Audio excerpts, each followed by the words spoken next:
ég verði að enda þetta á að stríða ykkur þið voru nú saman dómsmálaráðuneytinu á sínu tíma nú Þorbjörg Sigríður að leiðrétta ykkar bleiðuskap sem að fylgdi því að þú er ekki að taka raunverulegar ákvarðanir og núna loksins búum við þann veruleika að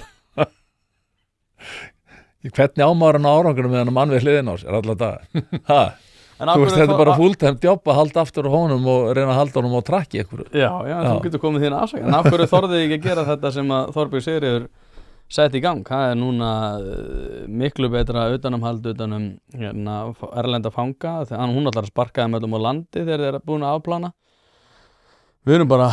þetta er alltaf að koma hjá okkur núna já, þú hefur þá tilfinningu á ég að byrja á að svara þú barst ábyrgð á þessu mál já ég ætla bara að segja þér það sko að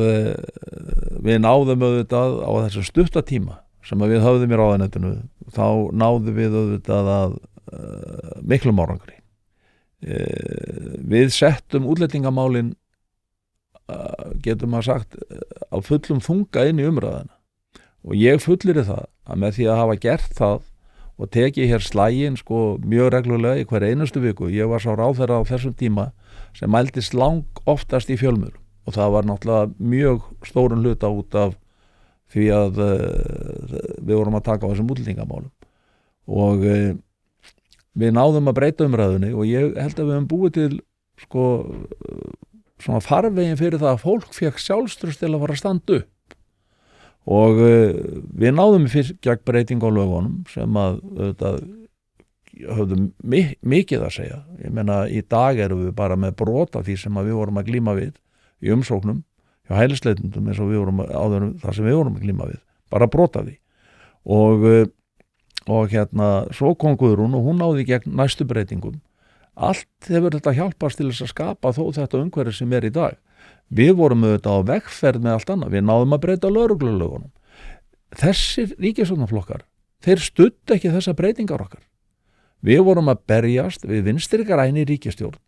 og Samfylkingun og Viðreisn í stjórnarandstöðu þau voru með vinstri grænum það er bara það sem við vorum að taka við vorum bara í minnihluta nú kemur þetta fólk þegar búið er að ryðja brautina fyrir það eins og í svo mörgu í populískri pólitík og vil gera betur já, Brynjar, segð þú frá breytingatillögunum sem þú komst með þegar þú varst inn á þingjumdaginn við útlendingafrumvarp hjá Þorbjörgu Sigríði já, ég kom inn þarna viku og gerði smá vösla til